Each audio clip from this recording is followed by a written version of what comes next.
Hello students, welcome to Narayana IS. I am Pratik, your faculty for Daily News Analysis.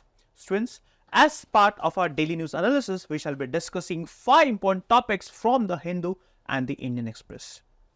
So let's have a quick glance over the 5 topics. The first article is taken from Hindu, page number 6. Now the article talks about the Mullaperiyar Dam dispute. Now this is a dispute between the states of Tamil Nadu and Kerala. The article tries to highlight that how, despite the Supreme Court rulings and despite the establishment of many committees, the dispute is yet to find an amicable solution. The second article is taken from Hindu, page number 8. Now this article is talking about carbon farming, how carbon farming can help to reduce the greenhouse gas emissions and make our planet more and more sustainable. The third article is taken from Hindu, page number 1. Now, in this article, the Delhi Lieutenant Governor has recommended the NI to probe the donations received by Aam Aadmi Party from a band or radical outfit Sikh for Justice. The fourth article is taken from Indian Express, page number 9. Now, here, the High Court has stayed the exemption given by the Maharashtra state government to all the private schools under the Right to Education Act. And the fifth article is taken from Indian Express, page number 15. This article talks about the finance minister highlighting that how the increase in GST revenue will help further to promote the idea of cooperative federalism. So these are the 5 topics that we shall be discussing, and in the end we shall be discussing few practice questions so that it will help you to understand the type of questions that can be asked in the UPSC examination. So students, let's get started. Students, the first article, the title of the first article is Time to Talk. Now, it is important to understand the interstate water dispute, right? And you can map this particular topic under GS paper 2, right? In GS paper 2, we have important aspects of governance, transparency and accountability, at the same time issues and challenges which is affecting the federal nature of our Indian state, right? So, students, let's try to understand a question that can be expected in the UPSC examination. Now, this was a question asked in the year 2013. Constitutional mechanism to resolve the interstate water disputes have failed to address and solve the problems. So, is a failure due to structural or process inadequacy or both? Now, the question is asking the experience and reason why the interstate water dispute tribunal or the resolution provided by the tribunal have failed to meet the demands of the states who are party in the dispute, right? So here it is important to understand what is interstate water dispute tribunal, the challenges in the interstate water dispute tribunal, and the solution that we can think of in order to overcome the challenges faced in the interstate water dispute tribunal. This is how you need to address the answer. So once we understand the topic, it will be easy for you to address such question. So what is the context? The context is about the Mullaperiyar Dam. Now this dam is located in the state of Kerala, but it is managed by the state of Tamil Nadu, right? Now the dispute arises over 2 things. One is the water distribution and second is about the safety of the dam, right? So this is the context. Now let us also try to understand the dispute regarding or dispute about the Mullaperiyar Dam. Now, this dispute is a complex and long-standing dispute and it involves 2 states, Tamil Nadu and Kerala. As I told you, it is located in Kerala but managed and operated by Tamil Nadu. You might ask me why? Why is it that when it is located in Kerala, why is it being managed by Tamil Nadu? Because of an agreement signed in the year 1886 during the colonial time. That was the result of an agreement signed between the king of Princely State of Madras and King of Travancore, right? So, Tamil Nadu state has the right over the water in the Mullaperiyar Dam. Now, this dam water is very, very important for Tamil Nadu's economy because it helps in irrigation, drinking purposes as well as power generation. Alright. Now, Kerala has expressed concern over the safety of the dam, right? Now, Kerala says that this dam is 120 years old and that's the reason this dam is unsafe. And in case anything untoward happens, then the people in Kerala would suffer.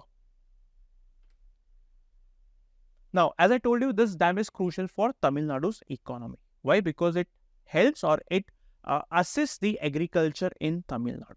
Now, what is the bone of contention? The bone of contention is that Tamil Nadu state wants the water level in the dam to increase, which means water level should be increased. And Kerala government is against the increase of water level in the Mullaperiyar dam. So, Kerala government wants the water level to be below and Tamil Nadu state wants a water level to rise. So, this is the main dispute. Again, it involves legal action as well. Now, in the year 2014, Supreme Court had ruled the judgment in favor of Tamil Nadu. The Supreme Court had directed the Kerala government to increase the water level in the Mullaperiyar dam. Right? Again, there were many committees, many bodies established to find an amicable solution to this dispute, but unfortunately, no committee or no body has been successful in finding a solution to this dispute. So, this dispute not only affects the water distribution and safety, but also it involves the wider social and political implication which affects the people in both the states. And that's the reason the experts have called on both the states to resume bilateral negotiations and find an amicable solution that helps both Tamil Nadu as well as Kerala. So, this is about the Mullaperiyar dam dispute. I hope you understood that dispute. Now, friends, let us try to understand the Mullaperiyar dam because the facts of this dam can be asked in the prelims question. So, this dam is situated on Periyar River, which is located in the Idukki district in Kerala. 1 point. Then, this dam creates a reservoir known as the Periyar Lake. Now, this has the capacity to store water that can be used primarily for irrigation, which is important for agriculture in the districts of Tamil Nadu. Now, this Periyar River rises in the Western Ghats. It flows through the state of Kerala and finally, it empties into the Arabian Sea. Very, very important points for your prelims examination. Then, it is approximately 244 kilometers and it is one of the longest rivers in the state of Kerala. Now, as we have discussed that this river is important for irrigation, drinking water as well as agriculture as well as the industrial activities in both the states. Right? Now, this river also hosts several hydroelectric power projects which helps in power generation, including the Idukki Dam. This river also flows through the Periyar Tiger Reserve, which is one of the most important biodiversity conservation areas in our country. At the same time, this river is very, very important or popular site for tourism because the annual Mahashivratri festival attracts lakhs and lakhs of people, right? There's a place called Aluvu and this place, right? So, these points are important for your UPSC examination. Now, in this context, it is also important to understand the interstate water dispute, right? Now, the disputes over the interstate river disputes has affected the federal nature of our state. Why is it so? Because in the Indian Constitution, under 7th schedule, we have union list, state list and concurrent list. Now, when it comes to supply, irrigation and hydropower, it falls under the state list. But when it comes to regulating the interstate rivers, it falls under the union list. So, we are union list where only the central government can make a law. State list subjects, state government can make a law. But here, when it comes to water, that is supply, irrigation and hydropower, it falls under the center. And when it comes to regulating the interstate water dispute, it falls under the central government. Now, Article 262, very, very important. It allows or it gives the parliament power to make legislation, to make a law to regulate the interstate water. So, Article 262 gives parliament the power. Now, under Article 262, Parliament has enacted two legislations. One is the River Board Act, which allows for the establishment of river boards to manage the river. So far, no river boards have been constituted. So, one legislation is the River Boards Act. The second legislation is the Interstate Water Dispute Act. Now, this act allows for the establishment of interstate water dispute tribunal to resolve the disputes between one, two or more than two states. So, two legislations Parliament has enacted under Article 262. Now, despite the fact that many interstate water dispute tribunals have been established, the solution has not been agreeable to both the states, which means the states who were party in the dispute were not in a position to accept the solution or resolution provided by the interstate water dispute tribunal. I hope you understood the interstate water dispute and the constitutional provision. Now, what are the challenges? We discussed the last point that despite the fact that we have tribunals, the resolution provided by the tribunals, the states are not in a position to accept it. Why? Let's try to understand the issues. One is the tribunal processes are protracted. It takes a lot of time. It takes years to find a resolution or to come up with a resolution. This affects the ongoing development. For example, the disputes involving Godavari and Kaveri, it took more than 10 to 15 years to find a solution, and even after finding or even after having an outcome, the states were not ready to agree or accept it. So the process takes a lot of time. At the same time, the members in the tribunal are not given clear guidelines or framework upon which they can formulate policies or find a solution. This is another challenge. Third, the tribunals lack multidisciplinary representation, which means the tribunals comprises mainly of the judicial members who do not have expertise in the water management. This is the third challenge. Fourth, there is no data over the availability of water. So, if you do not have data, how can the members of the tribunal come up with a solution that can satisfy the needs of both the states? So, there is no water data which can help the members of tribunal to find a solution. Then again, unfortunately, the water dispute has fused with politics. So again, when it comes to the interstate water disputes, it has become a vote bank in both the states or in the states who are party to the dispute. So politicization of the water dispute is further or is delaying the resolution with respect to the disputes involving one, two or more than two states, right? So then again, the problem is the population of each and every state is growing. And as the population is growing, there is more pressure on the limited water available. That's the reason the resolution, or for that matter, the interstate water dispute tribunal are unable to find a solution that can satisfy the needs of the states involved. Then more and more states are being, or more and more industries are being set up. Now, as more and more industries are set up, the industries need water.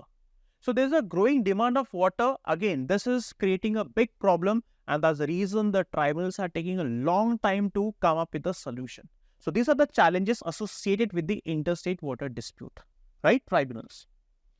What can be the solution? You strengthen the tribunals. You empower and enhance the functioning of the tribunal. How do you do it?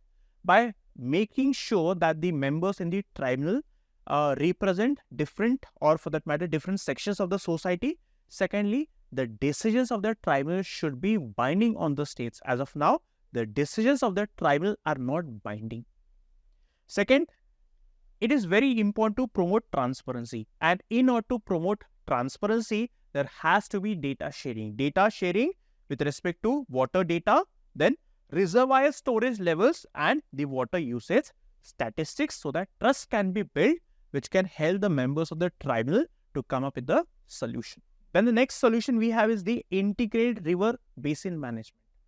Now, integrated river basin management is a comprehensive approach to manage the resources of the river basin, right? So it tries to balance the environmental, economic and social needs of the river basin. Again, it can help address the ecological and economic aspects of river management. And the last is interstate councils. Now, under Article 263, the President can establish interstate councils, right, to manage the issues between two states or more than two states. Now, the experts are pointing out that the interstate water dispute should also be a part of the interstate.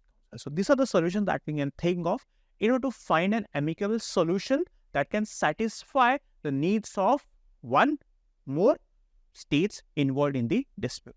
So students, I hope you understood this article. Students, the title of the next topic is carbon farming. So, for the UPSC examination, it is important for you to know what is carbon farming, and you can map this particular topic under GS paper 3. So, let's get started.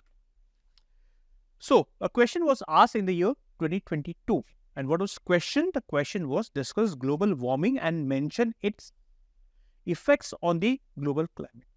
Explain the control measures. Now, in control measures, you can mention about carbon farming and the way the measures or methods can help to reduce the greenhouse gas emissions, right? So, again, in the light of Kyoto Protocol 1997, this is a question. Such type of questions can be asked in the UPSC examination. So, let's start with the context. The article talks about carbon farming and how carbon farming can help the world to reduce the greenhouse gas emissions, right? So, this is the context. Now, students, first we need to understand what is carbon farming or what is carbon. Carbon is a fundamental element in all living organisms. It is fundamental. Why? Because in order for the earth to sustain, for the life on earth to sustain, carbon, this element is very, very, very important. And that's the reason we need to understand what you mean by carbon. And now we'll understand what is carbon farming. Now, carbon farming is one of the agricultural methods. It's one of the agriculture methods. And what is the aim? Aim is to capture the carbon from atmosphere and store it in the soil or in the vegetation. So, here you are capturing the carbon from the atmosphere and storing it in the soil. The purpose is to mitigate or to reduce the impact of climate change. I hope students have understood what is carbon farming. Now, importance of carbon farming. What is the fundamental role? Now, carbon farming integrates carbon sequestration, that is capturing into agriculture using the natural process. This is the importance of carbon farming. Why? Because the agriculture sector contributes 14% of the total greenhouse gases emissions in India. As a reason, carbon farming integrates the sequestration into agriculture. Second, climate mitigation by reducing the greenhouse gas emissions and enhancing the carbon storage, right? So, carbon farming can contribute to mitigating the climate change effects. Soil health. Now, by capturing the carbon in the soil, it helps to improve the soil health, fertility and resilience. Now, the soil removes about 25% of the world's fossil fuel emissions each year. That's the reason it is important to capture the carbon in the soil, right? So, these are the importance of carbon farming. Now, practices of carbon farming. Which are the different practices? One is rotational grazing.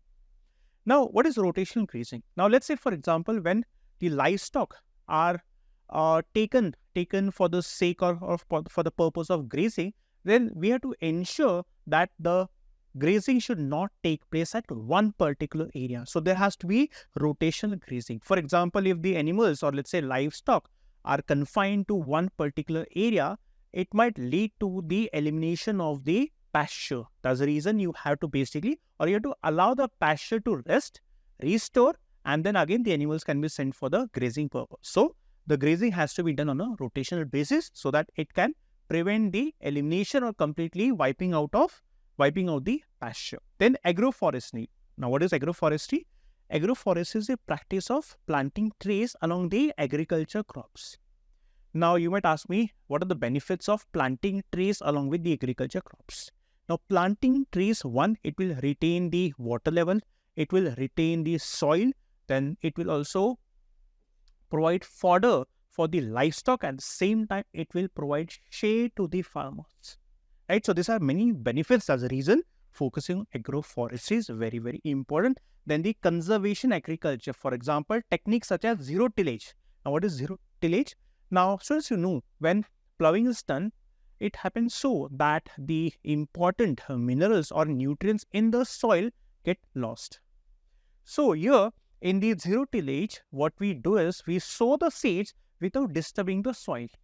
So such conservation agriculture into practices, to ensure that the important nutrients in the soil is not lost, right?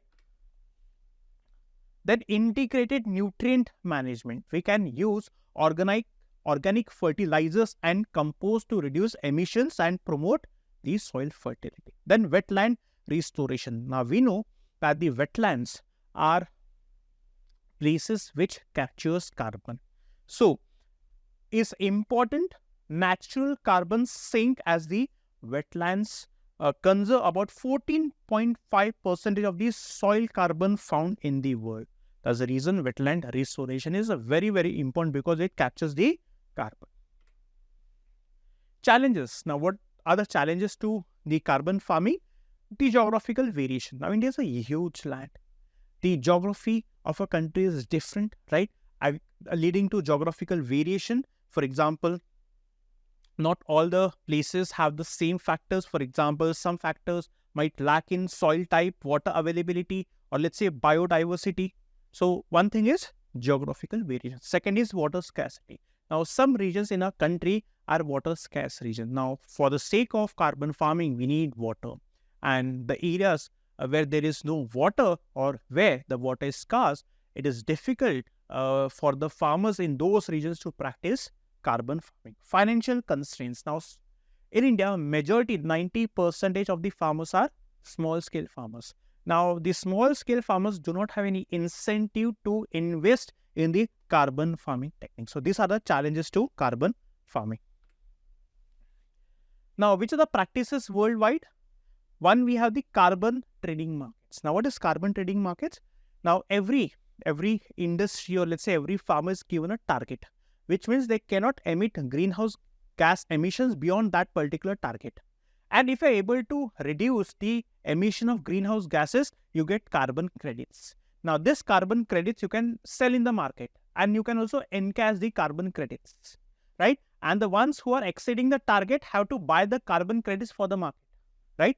So these are the practices that the world adopts. Then international initiatives. For example, Kenya has adopted agriculture carbon project, which is supported by World Bank, which promotes carbon. Then we have 4 per 1000 initiative. Now, this was launched during COP 2021. It emphasizes the role of carbon sequestration, that is capturing in mitigating greenhouse gases. Now, it showed that increasing soil carbon worldwide by just 0.4% contributes or could offset that year's new growth of CO2 emissions. So, just capturing the carbon 0.4% can offset that year's greenhouse gas emissions. So, this are the practices adopted worldwide. So, in India, right, India stands to benefit from the climate resilient agriculture practices, with the grassroots initiatives demonstrating the viability of organic farming for carbon sequestration. So again, climate resilience helps India to promote organic or carbon farming. Economic potential. Agroforestry will help the farmers in India with many benefits. For example, environmental benefit, then economic benefit as well, right? So again, and then carbon credit system. Now, this will incentivize the farmers to focus more on the carbon farming. So these are the opportunities in India, right? So students, I hope you understood what is carbon farming and why it is important to promote carbon farming to reduce the greenhouse gas emissions, right? Students, the title of the next topic is the Delhi Lieutenant Governor recommends NI probe against the Aam Aadmi Party founder Arvind Kejriwal. So in this topic, you need to understand what is National Investigation Agency, right? So this topic is important from the exam's perspective, right? Again, you can map this topic under a role of external and non-state actors in challenging our country's security. At the same time, various security forces and agencies and their mandate, right? So let's understand the question that can be asked in the UPSC examination. Now, the Indian government has recently strengthened the anti-terrorism laws by amending the UAPA 1967 and the NIA Act. So, analyze the changes in the context of the prevailing security environment while discussing scope and reasons for opposing the UPA by the human rights organization. So this is the question. So you need to understand the reason why the anti-terrorism laws have been strengthened in our country. The reason behind enacting National Investigation Agency Act 2008. So let's try to understand. What is the context? The context is that the Delhi's Lieutenant Governor has recommended National Investigation Agency probe against Arvind Kejriwal. Why? Because the Delhi LG recommended or has stated that the Aam Aadmi Party had received funds from an organization that is banned under India's UAPA. Now, under India's UAPA, the banned organizations are organizations that threaten India's security.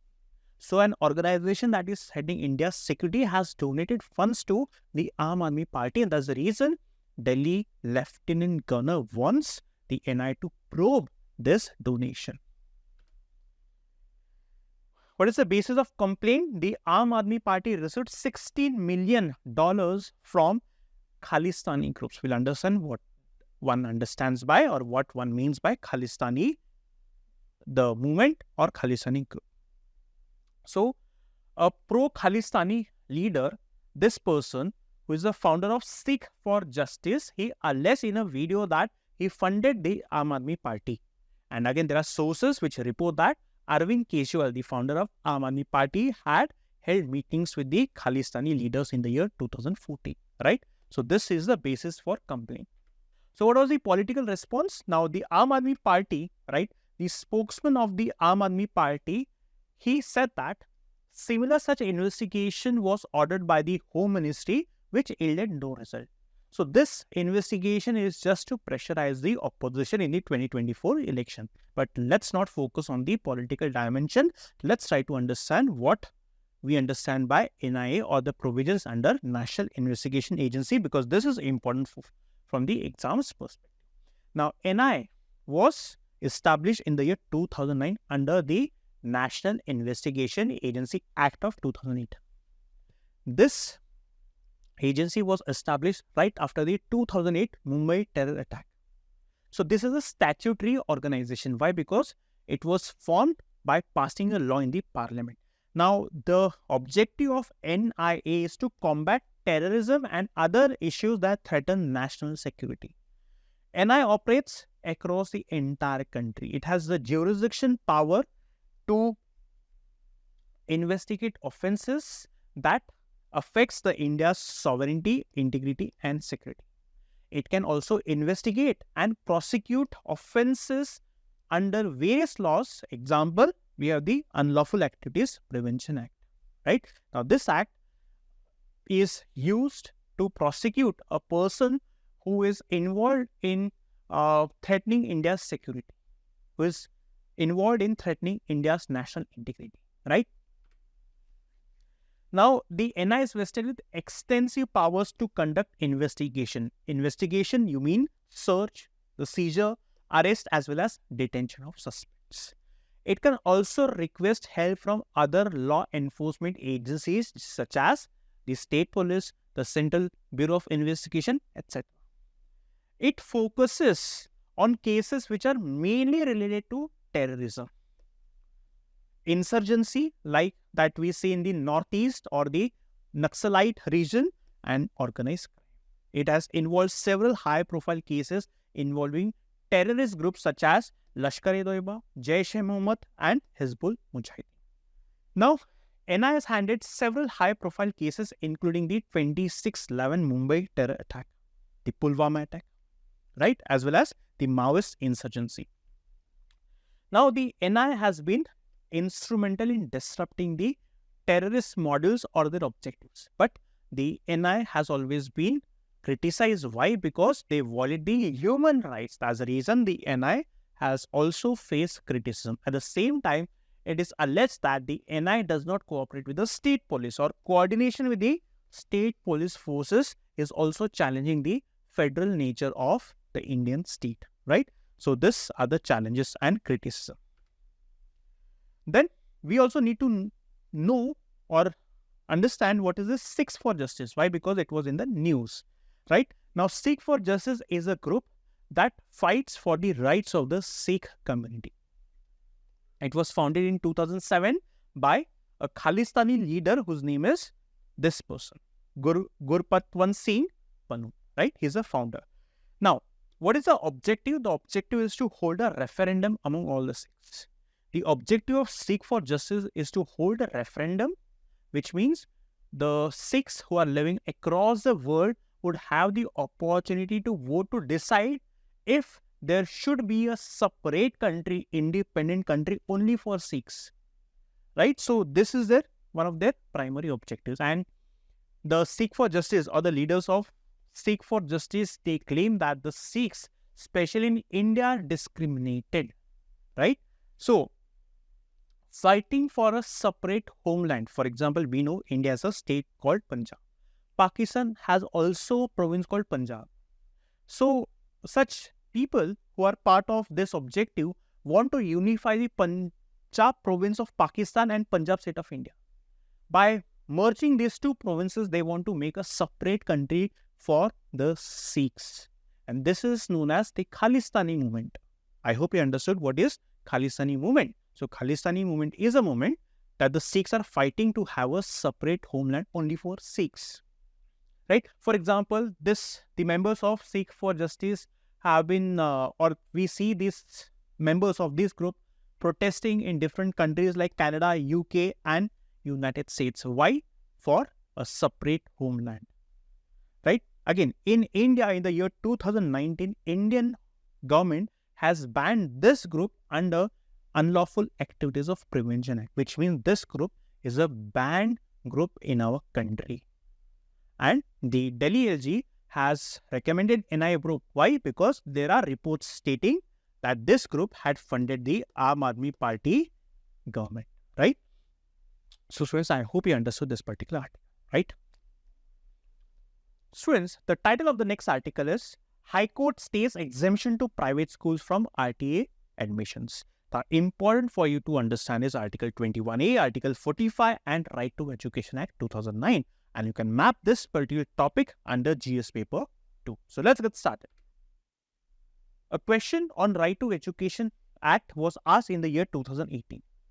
So this is the first statement. As per the RT Act, to be eligible for appointment as a teacher in a state, a person would be required to possess the minimum qualification laid down by the concerned State Council of Teacher Education. This word is incorrect. It is the National Council for Teacher Education. So NCT is the one who comes up with minimal qualification required, right? So this statement is incorrect. The second statement, as per the RT Act, for teaching primary classes, a candidate is required to pass a teacher eligibility test conducted in accordance with the National Council of Teacher Education Guide. This is correct. Again, India, more than 90% of teacher education institutions are directly under, they are under the National Council for Teacher Education, right? Even this is incorrect, which means option B has to be the correct answer. That's the reason, students, it is important to understand the provisions of RTE Act, right?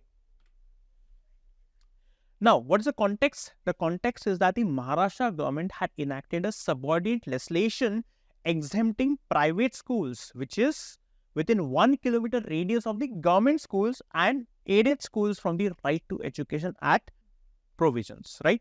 Now, division bench of the High Court, which comprises of 2 judges, held that this exemption given to the private schools under RT Act is in contravention or violates Right to Free and Compulsory Education Act 2009.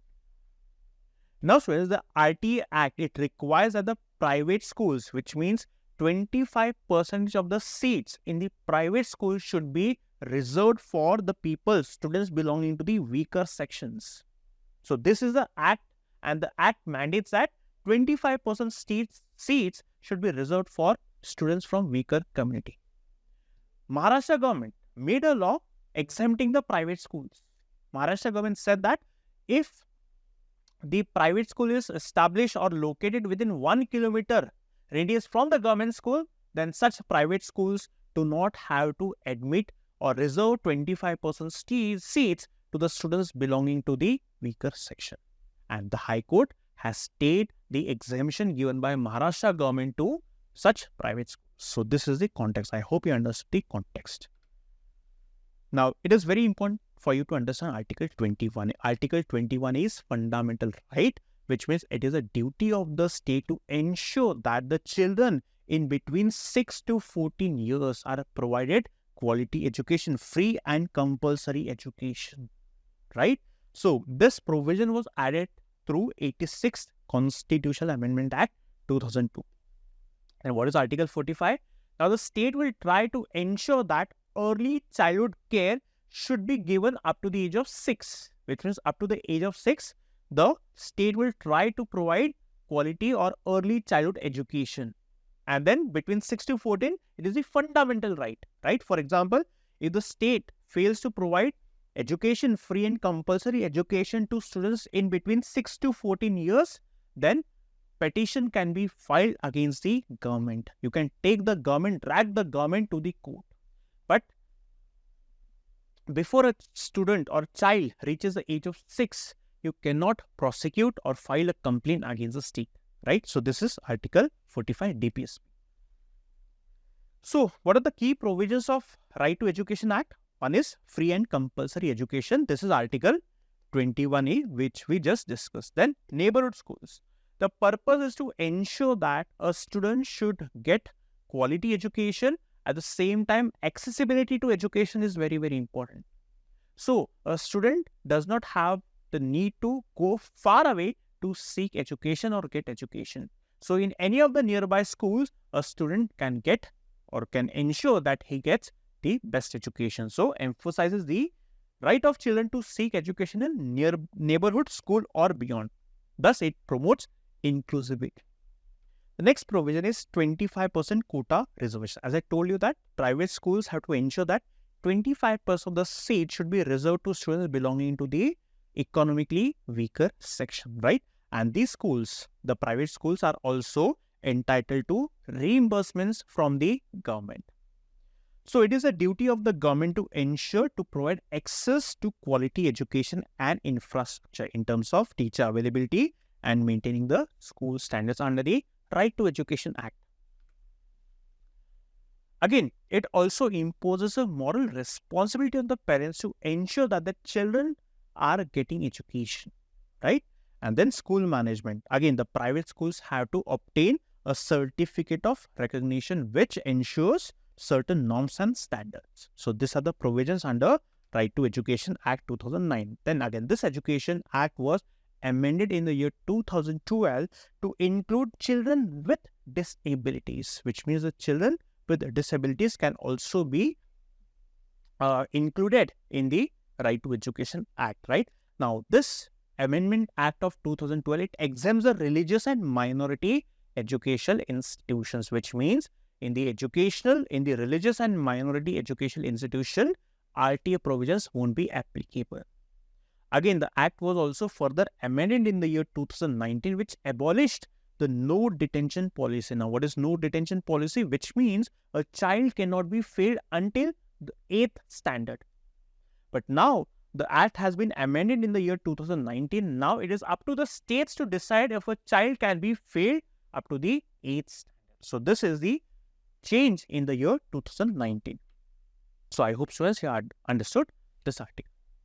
Students, the title of the next topic is GST exemplifies cooperative federalism, it empowers states. Now, this is a statement given by our India's Finance Minister, Nirmala Sitharaman. It is important from the exam's perspective to understand the federal structure of a country, budgeting, and the concept of GST, Goods and Services Tax. Again, you can map this particular topic under GS Paper 2 as well as GS Paper 3, right? So, let's try to understand a question that was asked in the year 2017. So, which is or are the most likely advantages of implementing the GST? Now, to address such question, it is important for you to understand the goods and service tax, right? So, it will replace multiple taxes. It will drastically reduce the current account deficit. It will enormously increase the growth and size of the economy of India, right? So, just pause the video and try to answer this particular question, right? And then once you complete the video, you can refer back to the question and try to attempt the question. Now, what is the context? The context of the article discusses the performance and impact of GST in India, right? Now, the finance minister noted that the GST collection as a percentage of GDP have increased, right? Which means, or which reflects that there's a recovery in tax collection efficiency, which means the tax collection in our country is efficient. Why? Because the GST collection as a percentage of GDP is growing year on year. Now, what is GST? GST stands for Goods and Service Tax. It's a comprehensive and destination-based tax. Now, what is destination-based tax? There are two types of deduction of tax. One is source, that is the starting point. Destination is the end point. So, for example, I'm buying this pen. I'm consuming this pen. So, whenever I'm paying money to buy this pen, I'm also paying the amount of GST. So, it's a destination-based tax. So, whenever any product is consumed, right, that state gets a tax from the consumers. Now, there's a problem in this. I'll tell you what. Let's say, for example, Maharashtra is a state that manufactures this pen, right? And Bihar is a state that is consuming this pen. Now, when this pen is being consumed by the people of Bihar, the government of Bihar is getting the GST money. The Maharashtra government is not getting the GST money. So, this is a problem. That's the reason the states which manufacture or manufacturing-based states have a problem. Why? Because they are losing out on money because of the GST or the destination-based tax, right? So, comprehensive. Why? Because the GST is levied on manufacture, sale, and consumption. GST has replaced many indirect taxes like the excise duty, VAT, and service tax. So, by replacing many indirect taxes, we have only one tax, that is goods and service tax. Now, the article mentions that the finance minister had administered oath to Justice who is retired Sanjaya Kumar Mishra as the president of the Goods and Service Tax Appellate Tribunal. Now, the purpose of this tribunal is to resolve the GST related disputes, right? It's a multi-level tribunal. There will be one headquarter, that is National Bench, which will be in New Delhi, and there will be regional benches, right? So, the purpose of this tribunal is to provide inexpensive method of resolving disputes, and the decisions of the tribunal can be challenged before the High Court. Alright. Now, the finance minister emphasized the cooperative and consensus-based approach of the GST Council. Now, whenever any decision has to be taken with respect to GST, the decision will be taken based on consensus. Now, GST Council will have representatives from both the central government and the state government. The central government's voting percentage is 1/3 and the state government's voting percentage is 2/3. And to arrive at any decision, the GST Council would require the support of 75% of the members.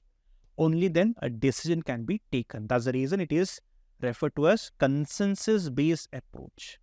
And why cooperative? Because here in the GST Council, we see that the central government as well as the state government members are cooperating. This is what we refer to as, what is cooperative federalism? Federalism is the nature of our Indian state, which means the central government and the state governments both have the power with respect to their subjects mentioned in the 7th schedule, right?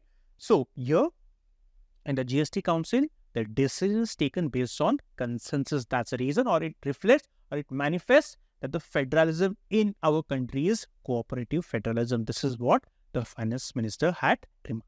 I hope students you understood the article. Students, now it's time to discuss few practice questions. So let's get started with question number 1. The question number 1 is, consider the following statements regarding the Mulla Periyar Dam dispute. Now, first statement, the dam is located in Tamil Nadu. Wrong. This dam is located in Kerala. So, students, what you can do is, you can just pause the video, try to attempt the correct answer, and then you can resume the video, right? The second statement is, the Supreme Court in 14 ruled in favor of Kerala. No, it ruled in favor of Tamil Nadu. Even this statement is incorrect. integrated river basin management is proposed as a solution for addressing the ecological and economic aspects of river management, right? So yes, this is one of the solutions that we had discussed in order to resolve the dispute of interstate water dispute. So this one is correct. Which of the statements given above are correct? Only 3, which means C is the correct answer. Second question, which of the following statements regarding the seek for justice and NI is not accurate? Not accurate. So please read the question carefully. Now, SFJ was banned by India's ministry, that is Home Ministry's UAPA. Yes, this is correct. NI primarily focuses on cases related to terrorism, insurgency. Yes, this is what we had read.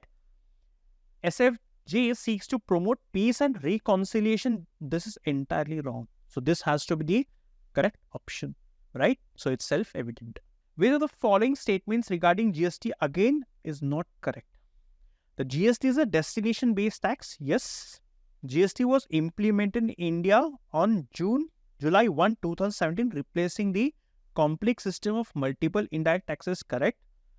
GST has only one tax rate applied uniformly across all the goods and services. Yes, even this one is correct.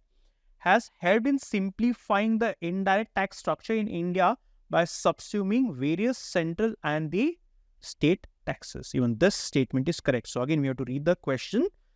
Destination-based tax, meaning the tax is collected at the point of consumption. True. So students, here, if you see option C carefully, if you read the option C carefully, it's written that GST has only one tax rate. There's no one tax rate, which means let's say 17% or let's say 15% is applied uniformly. No, it's not that way. We have different tax brackets. For example, 6%, 12%, likewise, right? So option C is the correct answer, is the inaccurate statement. Consider the following statements about Right to Education Act 2009. Now, the Act mandates that private unaided schools must reserve 50%. No, it's 25%. This is incorrect. It's 25%. We had discussed this. Under the RT Act, it is mandatory for every child of the age 6 to 14 years to receive free.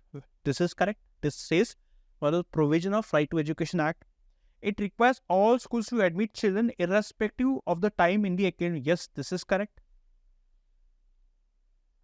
No child is denied education. Yes. Physical punishment and mental harassment of students are permitted. How can it be possible? This is incorrect. So, which of the statements are correct? Only 2 and 3, which means option B has to be correct answer. Consider the following statements regarding NIA. Now, it was set up in the wake of, no, wrong. This was set up in the wake of 2008 Mumbai terror attack. This is incorrect. It is not a statutory, wrong. It is a statutory body. Why? Because NI was established under the National Investigation Agency Act of 2008, right? It was established in 9 under NI Act of 2008. So, correct, neither. Option D has to be the correct answer. Means practice question. What is carbon farming and what is the significance in the context of agriculture and climate change mitigation? Evaluate the opportunities and benefits of implementing carbon farming techniques or practices considering the agriculture landscape and climate vulnerabilities. So, in the introduction, you have to highlight what is carbon farming. So, what is carbon farming? It is one of the agriculture methods which captures the carbon from the atmosphere and stores it in the soil and the vegetation. So, this is what you have to mention in the introduction. Then, in the body, you have to mention the few practices of carbon farming, or you can also mention the importance of carbon farming. For example, it mitigates the climate change effect, right? At the same time, it sequesters carbon and can also help the agriculture sector to reduce the greenhouse gas emissions. This is the importance. Few practices we discuss. Rotational grazing is one such practice, right? So these are the few practices. Agroforestry is one such practice. Zero tillage is one such practice. This is how you can promote carbon farming, right? Then you can also mention the challenges. Challenges like the variation in the climate, right? The geographical variation, you can mention water scarcity, right? So these are few challenges. And then finally, in the solution, you have to mention how focusing on carbon farming will help to reduce the greenhouse gas emission, and this is how we can contribute to ensure that the greenhouse gas emissions are reduced. Students, I hope you understood the way of how you need to write an answer. And that's it, students, from our today's DNA session. Students, I hope you understood all the 5 topics that we have discussed today. Students, if you want us to continue with our DNA session, please do like, share and subscribe to Narayana IAS. Thank you so much for watching.